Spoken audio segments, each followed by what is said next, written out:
Members on both sides. The member for Higgins. Thank you, Mr Speaker. My question is to the Prime Minister.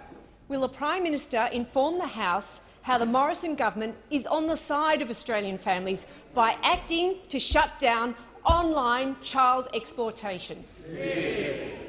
The Prime Minister has the call.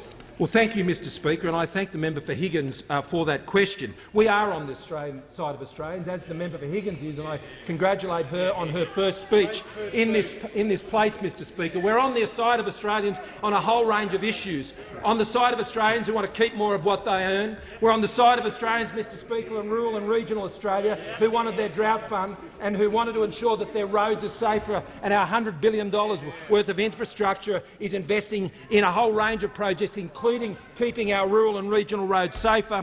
We're standing up to those big tech companies, Mr Speaker, who have such an important role to play in keeping our children safe online and combating sexual predators online, Mr Speaker. And right now, our Minister for Home Affairs, who is absent from the House today and is being represented by the Attorney-General in this place, Mr Speaker, is overseas in the UK working with our partners to crack down on child exploitation and to work with our partner agencies overseas so we can achieve that. So whether it's the Combating the Child Sexual Exploitation Bill, which is being introduced into this place, which takes the action backed up by increased resources for the AFP and others to take action on keeping our children safe, we also have to ensure that we take on the big internet companies and make sure that the internet is not weaponised for sexual predators any more than it's weaponised by terrorists, Mr Speaker. And at the recent G20 event that we had in Osaka, the G20 members agreed to take this issue on Australia's recommendation,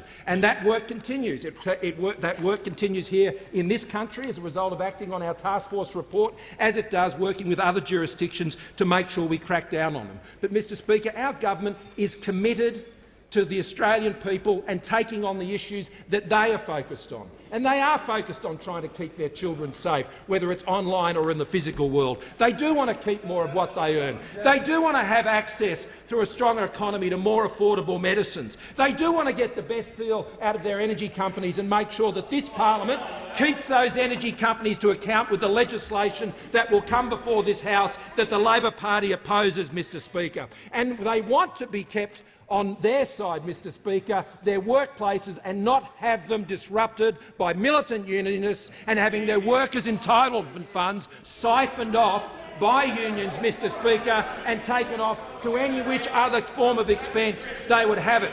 Politics today, Mr Speaker, and I believe it always has, it's not about getting people to be on your side, it's about a government that demonstrates that we are on the side of the Australian people, Mr Speaker, each and every time. That's what our government is doing, Mr Speaker. Nobody knows where the Labor Party stands anymore and whose side they're on, other than militant unions.